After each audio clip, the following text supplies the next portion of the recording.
Welcome back. It's Leeds United versus Tottenham this weekend, game week 7 in the Premier League. Season's getting through very, very quickly. I'm delighted to be joined by Luke today, fellow Leeds United fan. Luke, how are you doing, firstly? Very well, thank you, Harry. Thanks for having me on. Thank you so much. Would you like to talk to people a little bit about you and what you do on social media?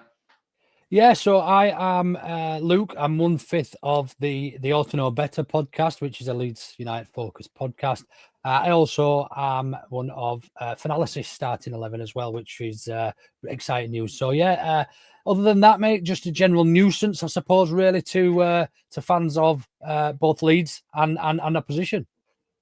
Lovely stuff. No, great stuff, especially that fan analysis stuff. Of course, that's a new thing with Sky. So congratulations on that. You absolutely deserve Thank it. you. So thanks for giving us your time today to preview this game. If you're listening on a podcast platform via audio, please drop us a follow and a 5-star review. If you're listening on YouTube, please like and subscribe. Let's get straight into it. It should be a good game this weekend. But before we get to the game, I want to review Leeds United season so far then, Luke, because I'm going to read out your results here. So you've got Leeds 1, Everton 0, opening day of the Premier League season. Arsenal 5, Leeds 0. Leeds 0, Newcastle 0. Fulham 1, Leeds 0. Wolves 1, Leeds 3. And last time out, it was Leeds 2, Bournemouth 2 at Ellen Road. So this is just the Premier League fixtures. So in the Premier League, you won 2, drawn 2, 2 defeats, 6 goals scored and 8 conceded, which means you're 12th in the Premier League with 8 points from 6 games and a -3, so a -3 goal difference. What are your thoughts so far? Is it better than you expected? If I'll be honest with you, Harry, I think it is better than I expected. I was very prepared this season for to be on the end of a lot of results like Arsenal. Now, if we take that result in isolation, it wasn't probably a 5-0 game. They scored a couple of free kicks. There was a soft penalty in there as well. And we had our chances early on as well. But I just think we showed Arsenal, your big rivals, a little bit too much respect on the day. Look, there's no two ways about it. They're a good side. They've arguably got probably the best team man for man in the league, or certainly one of. And I think if we take that result out of there in isolation, it's been a very good season. I think we're unfortunate probably not to be talking about 3 wins and 3 draws and only 1 defeat, really, if I'm honest with you, because the result at Fulham conceded very late on. And I felt we probably matched them majority of the game. And then again, with this weekend just gone, we more than outplayed a good, well-drilled Iraola side in Bournemouth. And again, unfortunately, conceded very, very late on. Bit unfortunate, probably not to be sitting on maybe 11 points at the moment. Sorry, 10 points. I do apologise because we would have only got 2 more points from the game that we drew. 10 points rather than the 7 that we're on. So I'm in a really positive predicament. I mean, obviously before we played Wolves, we hadn't scored a goal in open play in those opening 4 fixtures. So I was a little bit concerned probably this time a couple of weeks ago. But then we scored 3 goals in the previous 2 fixtures. So sorry, 4 goals in the 5 goals even, in the previous 2 fixtures. And yeah, we look to sort of be gelling now, I suppose, is probably the best way of putting it, Harry. And I'm quite excited where the season takes us from here. We're in a position now where we have started picking up some injuries. We're looking relatively light on the wing, so more specifically on the right wing, with Brendan Aronson starting there, who seems to be filling in, doing a job and his job, but he's never going to set the world on fire and pick open certainly not your Spurs defense, I wouldn't imagine, and thread that killer ball. But no, I'm quietly optimistic about the season based on those opening 6 fixtures. That's good to hear. I mean, I personally think you've done better than I thought you would anyway. I didn't think you'd necessarily be really struggling in last place, but I think you've got a few points on the board and performances are most impressive. But the scoreline suggests, Luke, that every single game Leeds United this season in the Premier League and in the Carabao Cup that you've been in and been competitive, except Arsenal. It sounds like you agree with that, but you also mentioned Arsenal in terms of maybe not competitive toe-to-toe, but are not 5-0 games. So overall, do you say you have been competitive on your return to the Premier League? Absolutely, yeah. I think more than, and I think a lot of teams have probably been a little bit shocked about the style that we're playing. They probably anticipated us to play a little bit more either more gung-ho and going for it and trying to actually pick up points and win games, or actually a little bit more reserved and more Burnley style with 10 men behind the ball. And I think we've played the almost perfect concoction of the two, and we've surprised. We have outplayed a lot of good well-established Premier League sides, and yeah, take Arsenal out of there, and there's no real results in there to be embarrassed about.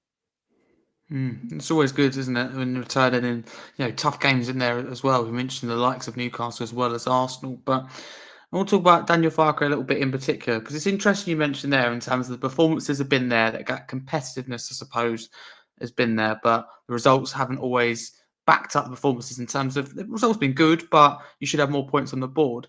Would you say that that's quite familiar for Daniel Farke's time at Norwich, where they play really well, but maybe couldn't kill games off? I'm just thinking here, or they'd make a mistake at the back. So maybe a familiar feeling for your manager.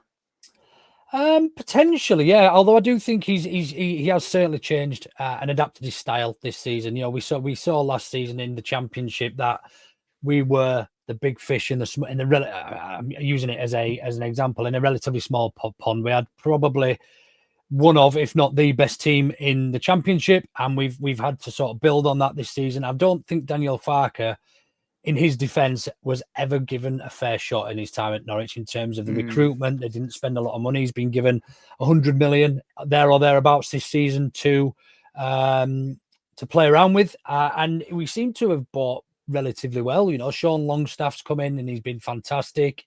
Dominic Calvert-Lewin looks he's almost his best. His finishing looks still a bit rusty, but everything else that he offers us as a target man number 9 and an out ball, he's looked very, very good. Okafor on the left as well, again, looks like a bargain at 18 million quid or thereabouts. So in his time at Norwich, I think Norwich were a very different club to Leeds United, with all due respect. I think Norwich were quite happy to be relegated and promoted again and live off the parachute payments and just be that sort of club, where I think as Leeds fans, certainly as a fan, we have a much higher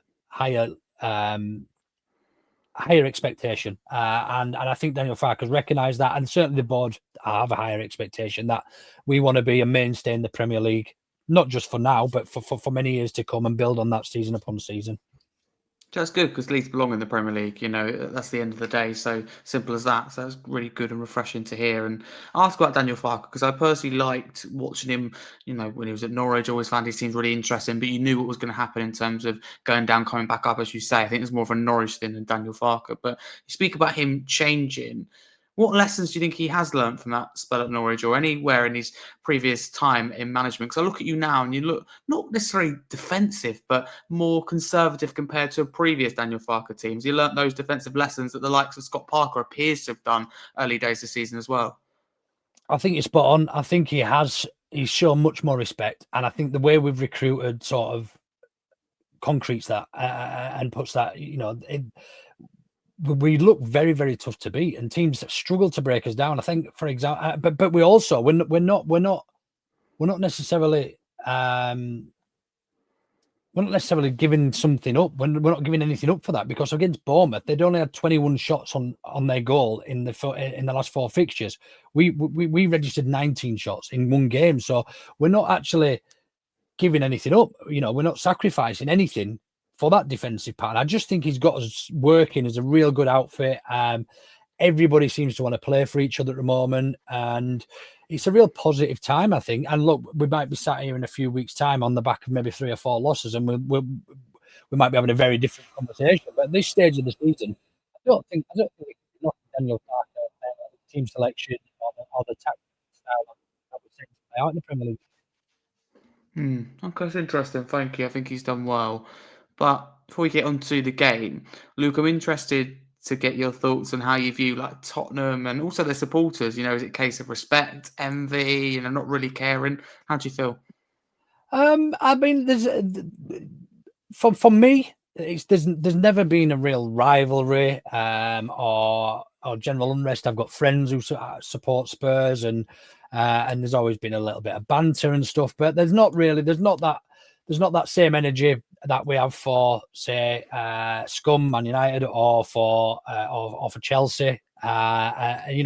Where there's been historic rivalries, and I don't think, and I mean this with the greatest respect, but I respect the fan base. I think they I do believe that they share a lot of similarities with Leeds in that, the old saying, it's very Spursy for them to go and mess something up, and that saying is reciprocated with ourselves when we say it's very Leedsy to go and do the same thing. We have a very low expectation, a very high expectation with a low return as a fan base. Neither of us. I mean, up until last year, you hadn't won anything for I don't know how many years, and it's still been a long time, other than the championship, that we've won anything as well. So we've got to go back to the 90s. So yeah, I think there are a lot of similarities. I'm jealous of the stadium, but not of the atmosphere. I've been down to Spurs a few times in the Premier League. But yeah, no, it's with the greatest respect, it's not really. I'm sort of unbalanced. Okay, that's good to hear. Thank you, Luke. Have you been to the new stadium out of interest? I have, yeah. I went to White Hart Lane as well, and I think they're absolutely chalk and cheese. I used to feel quite intimidated when I was a kid, when we used to go down to White Hart Lane when I was in my teens. Sorry, not I was in my teens. When was the last time I went to White Hart Lane? It might have been in my teens, actually, and I think we played you in a cup game. And then I've been to the London, the new stadium. I've been actually a number of times. I've been for the NFL. I've been for a couple of gigs, but I've also been to watch Leeds play there a couple of times. And I actually enjoyed it much more when I was going to watch a gig there. And it feels very much like that modern type massive stadium. That's a multi-purpose. It's not necessarily made for football. The atmosphere does drown out a little bit, and certainly when you're comparing that to White Hart Lane, it does feel very much the opposite. But look, the owners are probably making a pretty buck out of it, so I'm sure they're very happy. I think you're spot on. I personally feel the same. I know a lot of fans will agree, Spurs fans anyway, will agree with what you're saying, Luke. In terms of, it feels like sometimes the football club gets forgotten just a little bit. You walk around the Tottenham Hotspur Stadium. If you didn't know a lot about football, you wouldn't know it was home to Tottenham, and that's the problem that I have with it. Apart from being the Tottenham Hotspur Stadium for now, anyway. So no, absolutely share that. But have you got any past memories, good or bad, of playing Spurs you'd like to share? You talk about going to games as a Leeds fan, and especially that way end. Ooh, that's a good question. Do you know what? I have a very, very short memory when it comes to football, and I if somebody will tell me something that happened 3 weeks ago, and I still won't remember it, even if I'm at the game. So, off the top of my head, mate, no, it's a good one. Can I come back to that and have a little bit of a think on it? Of course you can. I'll tell you what, I'll ask you one more question before that. That's all right. And that is, it might get you thinking a little bit as well, but what's the one Spurs player you take at Leeds right now if you could choose just one? A lot of people like to sometimes look at it and go, who's the best Tottenham player, or where's the gaps in, for example, in your case, Leeds team that needs filling, maybe in strength or depth? That is a good question. I think I'd probably take any of them, to be fair. I think they'd all improve our team, but I like the look of Kudus. I think, although he's not really found his feet yet for you, I think what we're missing is a creative outlet. So I would probably go Xavi Simons.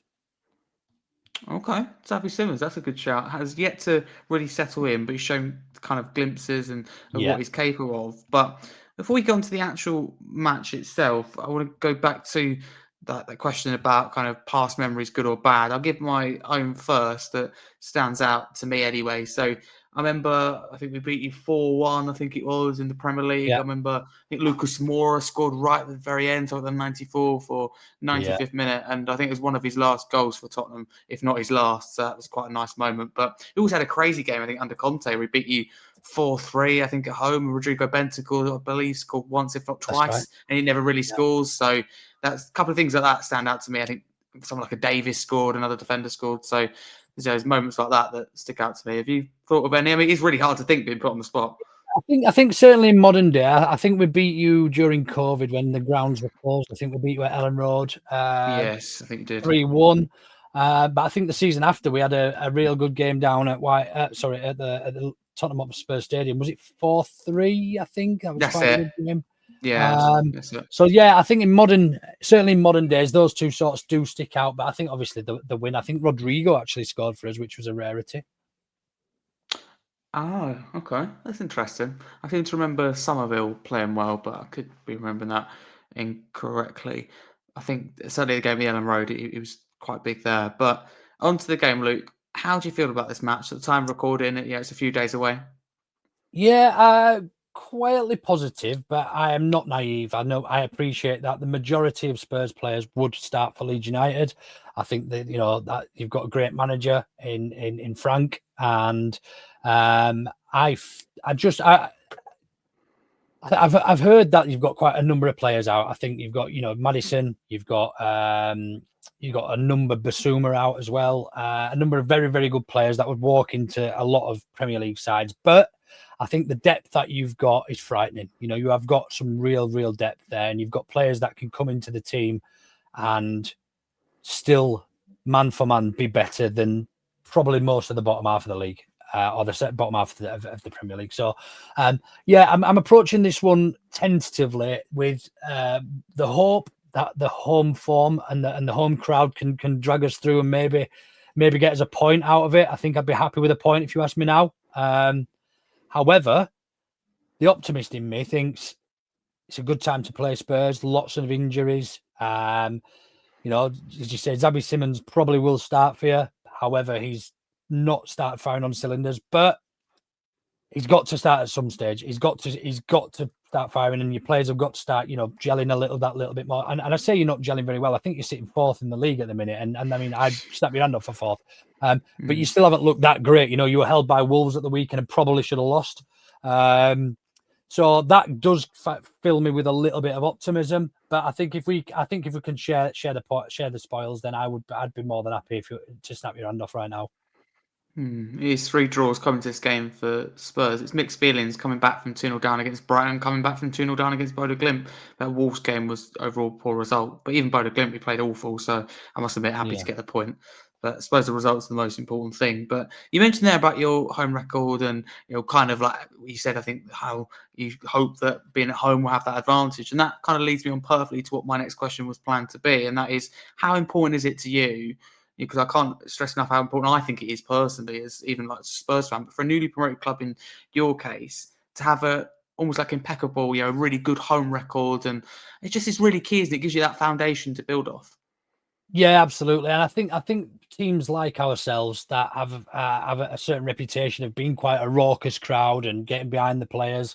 I think it's massive going into. I forget which pundit was mentioning about Leeds and Sunderland will have an advantage over, say, a Burnley at home this season simply because of their crowds. But it is so important. I think if you start losing week in week out at home, the crowd, the drop, and it's the season we got relegated most recently was very much that. We were getting beat by 4 or 5 at home, and the record. You simply need to pick up points. The league is difficult enough that you don't want to be leaving yourself away fixtures to go and pick up points to stay in this division. Thank you. You pick Xabi Simons as your Spurs player you take at Leeds right now, but are there any other Spurs players you fear, ones that could cause you the most problems in this game in particular? Maybe injuries in certain positions or players you're ever so slightly concerned about from a defensive point of view? Yeah, ironically, Jed Spence, if he's playing, he was obviously on loan and with us, didn't really get a fair opportunity. Rumour has it there was a bit of conflict between him and the backroom staff and things. He didn't turn up to certain events, and didn't really get really a fair shot. He was sent back before. I think he'd only played a handful of games, so he's looking very good. He's looking very, very good this season. I think we might have a little bit of difficulty depending. I think he's been playing left back in the majority for you, but he's obviously a right back as well. But you've got Udogie who can play left back as well, and you've also got Porro as well who can play left and right back. So, yeah, I think if we are to neutralise Spurs on Saturday, I think we really need to keep those wing forward / fullbacks pinned in their own half and pinned in, not show them too much respect. And yeah, I think that does concern me. The other concern is your centre backs in Romero and Van der Ven. I think they will probably give whoever we start up from, which is likely to be Dominic Calvert-Lewin, a tough day in the office. Thank you. And at the time of recording, we don't know the team news for both teams. Whether, for example, Tottenham picked up any new injuries or precautions or anything like that. Ahead of this game after playing in Europe. But Romero did miss the game as a precaution. He didn't travel at all, so it'd be interesting to see whether he starts or not for this game. But Luke, to flip this question completely the other way, who can hurt Tottenham from Leeds United? Well, certainly Noah Okafor looks like he has got something about him. We haven't seen him at his best yet. I think for me it is Leeds United as a whole that could probably hurt Spurs the most, because we seem to be working very well as a condensed unit and working for each other. If Jadon Bogle gets given license to get forward, he's shown that he's more than capable of opening up defenses. Anton Stach, we've seen he can now hit a free kick as well. And Gudmundsson at left back. So I think probably very similarly, our fullbacks, if they're given a little bit of license to come and play in your half, then we might see those open you up a little bit. I must admit, I'm slightly worried about this game. I think if we're at home, and this may sound stupid, but I give us more of a chance. But I think the fact is at Ellen Road, I mean, just for me, I naturally feel a little bit nervous about it. But I did with Bodo Glimp as well. I think a lot of it with Tottenham over the last kind of few years is the poor record away from home, whether it be in Europe or against teams that are naturally in the top six. I think that's the worry. But it should be a really good game between two teams that start the season well. But Luke, can I ask you your predicted Leeds starting 11 from 1 to 11 that you think Daniel Farke will go with? Certainly, I think it'll be pretty much unchanged. I think we'll see Caldalo in goal, Bogle at right back, Gudmundsson at left back, with Pascal Struijk and Joe Rodon, ex-Spurs, in centre back. I think we'll see just in front of those, we will have Ethan Ampadu, accompanied with Sean Longstaff and Anton Stach. Right midfield or right wing, however you want to look at it, it will be Brendan Aronson, who will play probably more of a defensive winger type role and try and contain whoever you have got attacking from left back. And then the opposite side, we've probably got Noah Okafor and complemented with DCL Dominic Calvert-Lewin at number 9. It's a good team. Anything you'd personally change if you were in Daniel Farke's position this weekend? No, not given, No? not based on recent performances, and certainly not at home. Potentially, if Dan James or Willie Gnonto were fit, I would potentially consider starting one of those, or potentially over Brendan Aronson. That's interesting. I mean, you're in a good place as a club when you absolutely fully agree with, everything the manager's doing, team selection. That's how you know things are going well. Can I get your score prediction and scorers in this game, please, Luke? Yeah, I'm going to go 1-1, and I'm going to say Dominic Calvert-Lewin to score for us, and Van der Ven header for you. Oh, nice. Love that. Thank you very much. And you would take a draw, yeah? Like you said earlier. Absolutely, Stick yeah. by that, you would take a draw. Lovely. Yeah, I'm not surprised. I think a lot of people from Leeds will, and it makes sense. I think, when you're playing a top six club, home or away, I think you try and take a draw. It'll be interesting to see if I put that question to the Spurs fan base. And anyone listening, please do get in touch. Would you take a draw from a Tottenham point of view? I get the impression it'll be a no, considering we've drawn the last 3 games. But it being at Ellen Road, I think it's worthy to raise the question. I'll think about that one personally myself. I'll get back to you. But let's move on to a section that I always call memories and identity, in this case, Leeds United. Firstly, Luke, this is going to really get you thinking. What's your earliest memory supporting Leeds that sticks out to you the most? Maybe not necessarily your first game, but anything you remember kind of from the early days. Yeah, I think it's going to Ellen Road with my mum for the first time, or certainly in and around the first time. We lived. I'm from a city called Wakefield, which is just outside of Leeds. My mum didn't drive, so we're talking early 90s. Public transport wasn't as good probably as what it is today. So it used to be for treats. So we used to get to go every now and then, if on a birthday or a Christmas present, and that was a big treat for me. So my earliest memories are going and sitting in the family stand with my mum. Oh, that's lovely. It's nice, isn't it? Bringing family as well into something that means so much. I love that. It's great to hear. Have you got a favourite memory supporting the club? Again, there's probably loads of these, but certainly the most recent was the promotion parade. Because last time we were promoted, we weren't officially allowed to do it correctly due to COVID restrictions. But this time, we just lit up Leeds, and it was fantastic. Memories shared with some loved friends and family. It was a real good day out. Luke, Leeds United means a lot to you. I can see that. You know that. People listening can already tell that if they didn't know you before. But if you could sum it up in a few words, what does Leeds United mean to you personally? You talk about like family and going with your mum, which I think is lovely. It means a lot, I can tell. Yeah, I think for me, and certainly from when I was a kid, it was drilled into me that Leeds United was family. No matter where you went in the world, you'd meet a Leeds fan, and they'd always give you the Leeds salute. And if you see, even now, if I'm driving and I'm down south and I see a Leeds shirt, I give them a beep, and you do that, and everybody knows what it means. It's a it's a universal gesture around the world. So yeah, it is one big. I would like to say happy family, but we're not that happy that often anymore. Not considering how well we did certainly when I was a younger lad. But yeah, it's. I mean, I've brought people into the what I would say the extended Leeds United family. People who now have become Leeds United fans because I've got little girls of my own, and yeah, it's just a nice. I don't think anybody, and I'm going to say this obviously from a Leeds bias, but I don't think any other club is like Leeds United. Fair enough. Thank you very much for that. Who would you say is your all-time favourite Leeds player and why? Oh, this is a tough one. I always have two that I speak of when anybody ever asks me this question, and two for very different reasons. Two, the first one, who's probably touted more often, and his shirt is just behind me here, Oh, yeah. is Tony Aboa. Ah. And just simply for the fact how he lit Ellen Road and the Premier League up in his short stint with us, just the goals he scored, still featured heavily now on Match of the Day and any other highlight reel.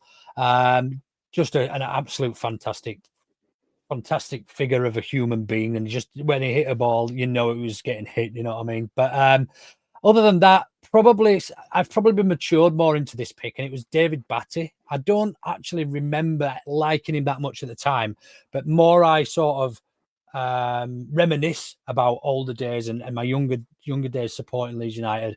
Just what a dirty, gritty little midfielder he was, and a cracking footballer as well. But not only that, since he's moved away from football and since he's retired, he has absolutely nothing to do with it. He did it as a job, and that was that. Never does. He's never at the stadium. He never, I think he just goes fishing. He lives on a little farm or something out up on the Yorkshire coast. And yeah, just a real, yeah, dirty, gritty, typical Leeds-esque type player. Okay, thank you very much for that. I like the double pick.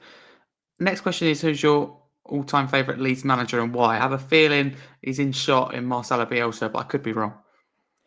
Yeah, Marcelo Bielsa, because I think probably that may have been different if I was slightly older when we won the last ever Division 1 under Wilco, and Wilco obviously did a lot for the club and a lot for England as well.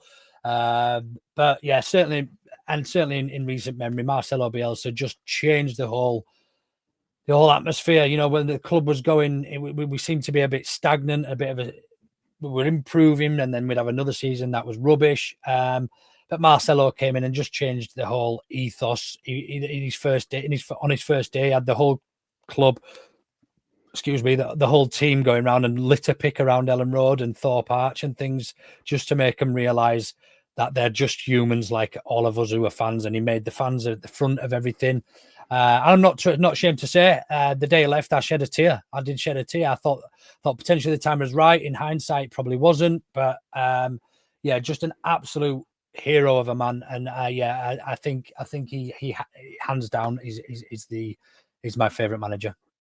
And what a team to watch under him, and what a fantastic guy. He's just like, even though he couldn't speak English, he had to have a translator. He's still, that's really interesting to listen to. And I'd liked his way he analysed the game. And when the likes of Pep Guardiola and so many others speak so highly of him, that he is so good. But I like the fact that I didn't know about that. Got them litter picking, etc.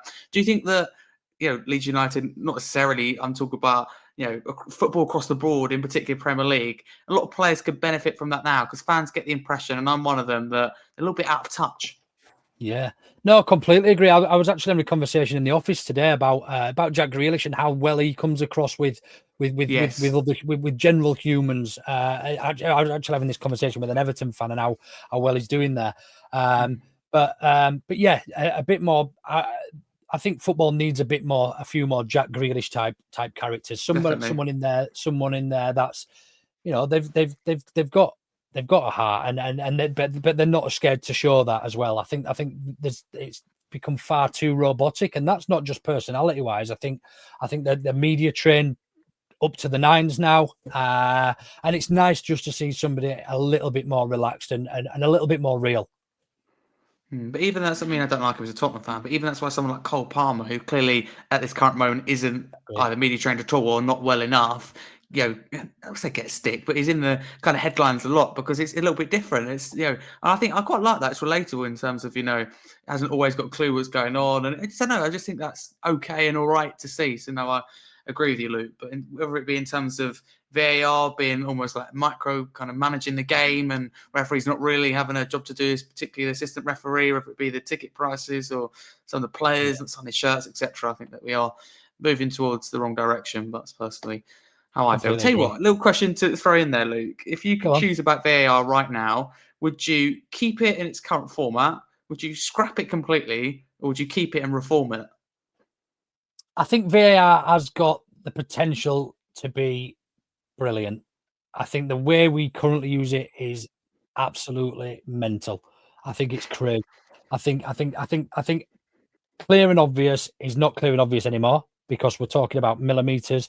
I think I would reform it, and there'd be huge reforms, and we'd probably be here talking all night about the reforms. But if one reform would be just use it for certain things, similar to cricket, similar to rugby league, similar to, they can't use VAR for a forward pass in rugby league because it can't be clear and obvious. And the fact that we're using it to see whether there was contact in a play that's happened potentially 30, 40 seconds before, that's really had probably no impact on the goal being scored, is it's just absolute chaos.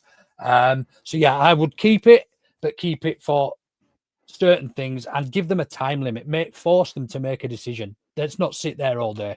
Let's give the fans something to cheer about. Do you think the VAR have had a poor start to the season as well? Maybe officials are becoming a little bit lazy. There's one the other day, I can't remember what game it was, which is annoying, but clear and obvious red card, but the referee hasn't given it because he knows if he gives it and it wasn't, it won't be overturned likely by VAR. So they just sit back and go, oh, VAR, they do the job for me. Yeah, I think they're right. I think referees have become linesmen effectively now. They can make some decisions, but not all of them. And I think effectively they're scared to make the wrong decision now because they are under the radar. I would like to see the VAR people held accountable rather than necessarily a referee. It's interesting to hear though. All the referees said they don't like being in VAR. There's one that was it Graham Scott. I think it was Graham Scott. I listened to part of his interview and he said no one likes being in VAR. Nobody likes it. It's not a job we like. Well, then scrap it. If people don't enjoy it, and people, either scrap it completely or use it for absolute black and white conversations. Let's not leave anything to interpretation. Let's say if he's offside, and let's do it to the foot. Let's not do it to the bottom of the shirt, because that's changed so many times as well. Let's make a ruling up and stick to it and stop adapting it, because they're making it more and more complicated each and every season. Keep it for one thing, goal line technology, keep it for offside, onside, and leave it at that. But the problem I have, before we get too much into a referee discussion, but the problem I have, Luke, is that I personally sitting here right now, and probably you as well, and anyone listening, cannot probably put across what the handball rule is. And that for me is a massive problem when you sport you love, live and breathe and talk about and involved in literally every second of every day. It feels like you're certainly every day, and you can't tell me what one of the basic rules are in handball. That's for me a big problem, and I just think that's crazy. But on a positive note, Luke, we've got the offside this year. Do you think that's got a little bit better? Of course, semi-automated offside, long overdue. Yeah, I think that's what VAR should have been brought in for. I think we probably rushed it a little bit, and that's a perfect example of how you cannot get a decision wrong. Yeah, fully agree with that. But let's wrap it up then with some end of season predictions in the Premier League anyway for both clubs. We'll start with my club, Tottenham. Luke, honestly, where do you think they're going to finish in the Premier League in Thomas Frank's first season at the wheel? I think if you qualify for Europe, you will be happy. I think top 6. I'm not sure you're quite good enough for Champions League places. Although there's been funny results all season. We saw Palace beating Liverpool the other day. City have already lost once or twice. I thought Chelsea had been really good this season. Again, they got beat comfortably the other day. So you just never know. But I think if Thomas Frank's first season, if you can finish top 6, that's probably a fair result. I think a lot of people would take that, but the problem is, you may be able to relate, but you start well, and the fans raise their expectations and then forget what their original expectation was. For example, Yeah. going into the season, it was like 6th we would have taken, but because we spent like a few hours in second place, and I mean this, it may sound crazy, but I'm not saying fans expect or think we're even finished there, but now if we finish 6th, I think it'd be like, oh well, we were in the top 4 at one point, or we were second at one point. Like with Leeds now, if they, let's say you finish, I don't know, unfortunately go down and finish 18th, it'd be like, oh my God, look at this dramatic downfall compared to if you're actually quite competitive, which would be really unfortunate to go down. Do you know what I mean? There's a big kind of swing with fan reaction. To experience that, Leeds, you talk about people not being happy in terms of you maybe overperform and people jump down with your players' throats or the manager. I think that's natural, the nature of a football fan these days, if I'm honest with you, Harry. I think things have become too what's the word I'm looking for, where you can just get something really quickly, too attainable. So you can go back and check a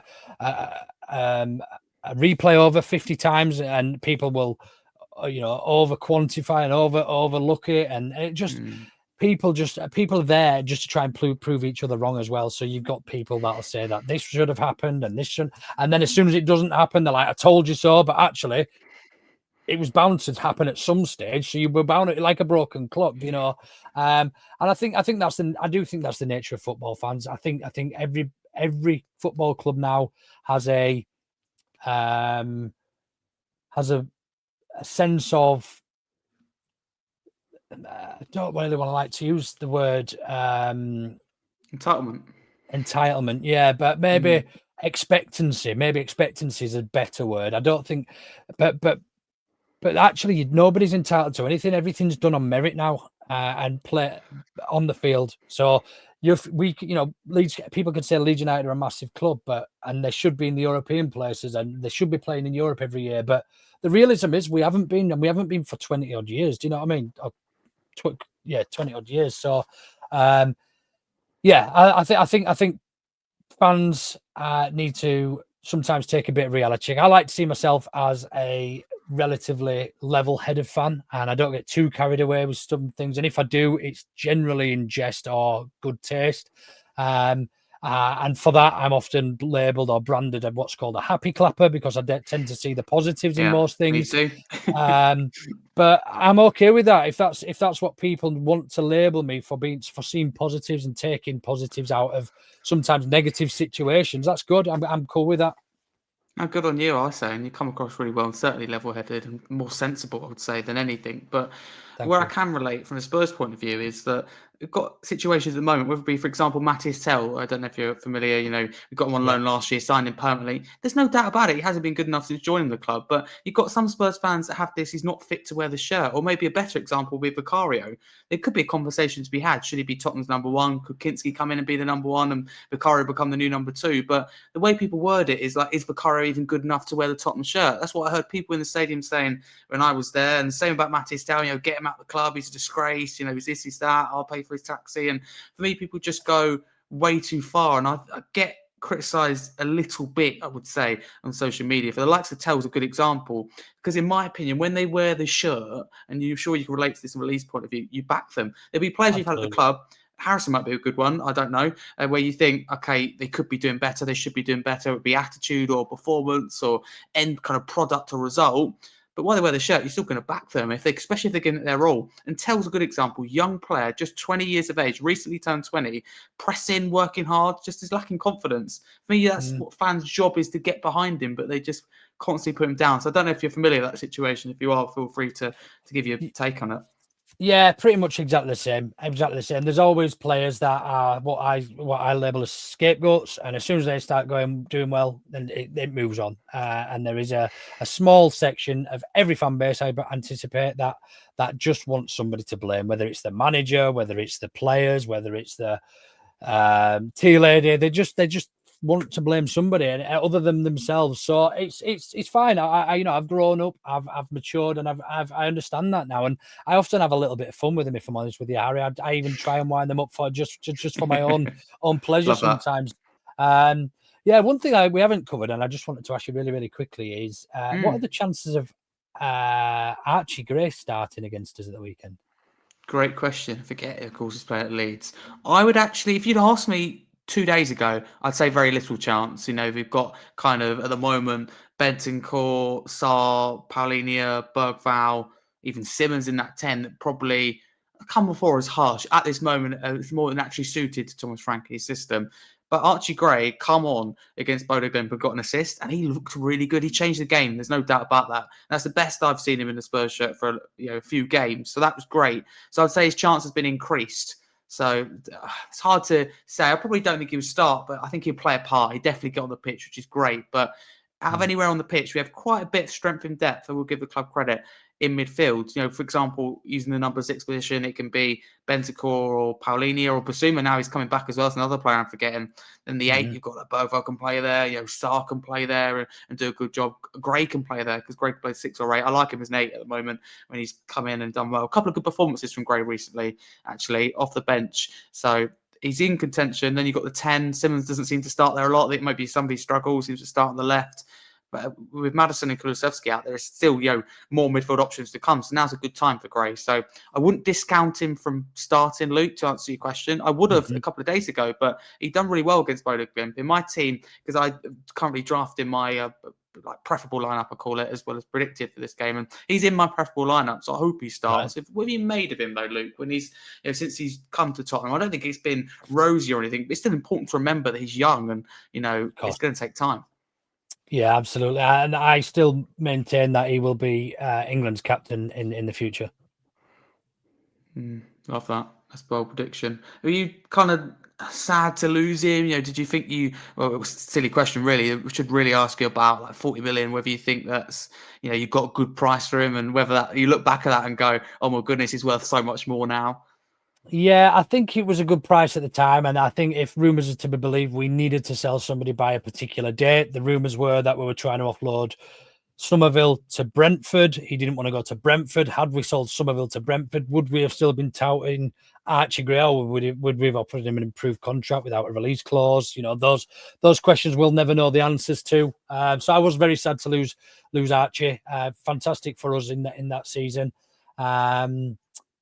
Yeah, I look forward to watching his career. Obviously, while he lines up, if he lines up against us, he's on Saturday, he's an enemy until the final whistle, but he will, the great dynasty at Ellen Road and at Leeds will live on through his younger brother Harry, who's allegedly better, albeit a different position, and he will be shown, I'm sure, the utmost respect in and around Ellen Road until he's got a Tottenham shirt on running against our players, which it might get a little bit tasty for a short while. But yeah, he'll be. I'm sure he'll be shown the respect after the game.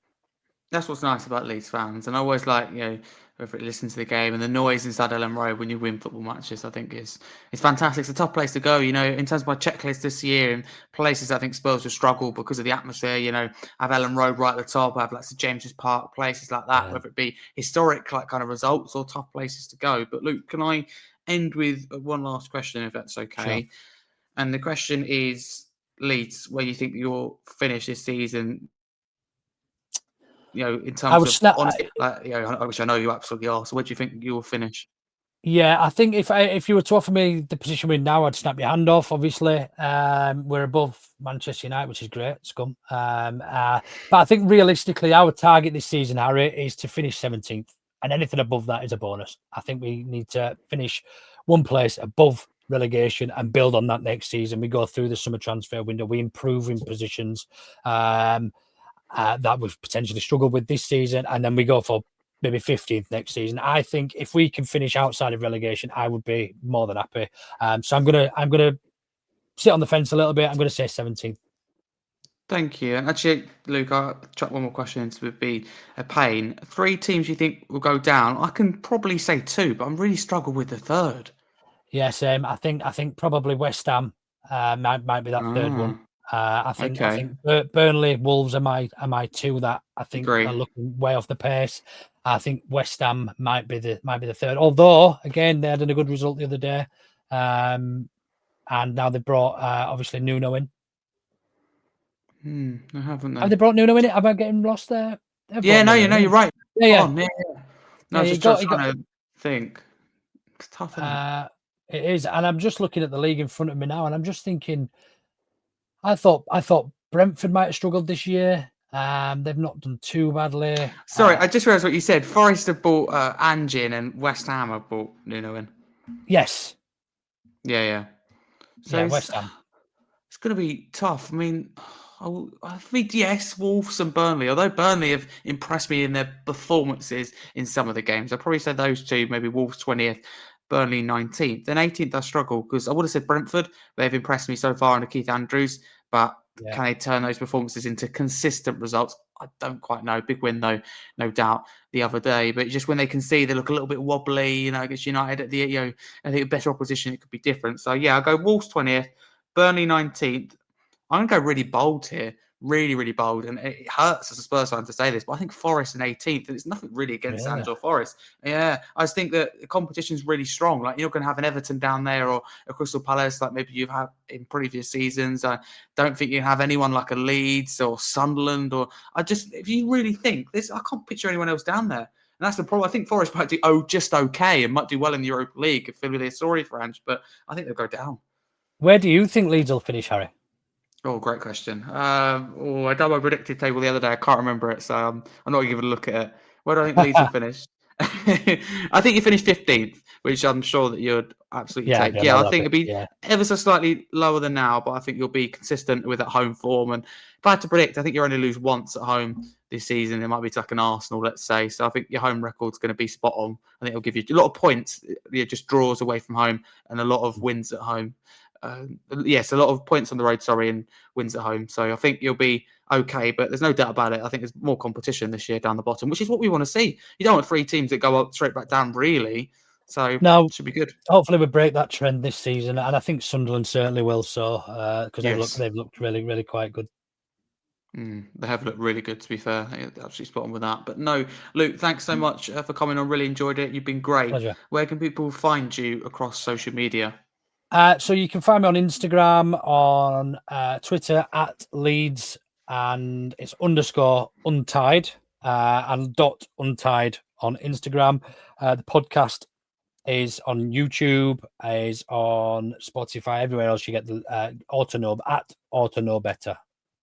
Lovely stuff. Thank you so much for coming on, Luke. Really do appreciate it. If you're Pleasure. listening Thank you for having me. via audio anytime, please do drop a follow and a 5-star review. If you're listening on YouTube, please like and subscribe. Let us know where you're listening from and your score prediction ahead of this game. But for now, a massive come on you Spurs. Hope you enjoy the game.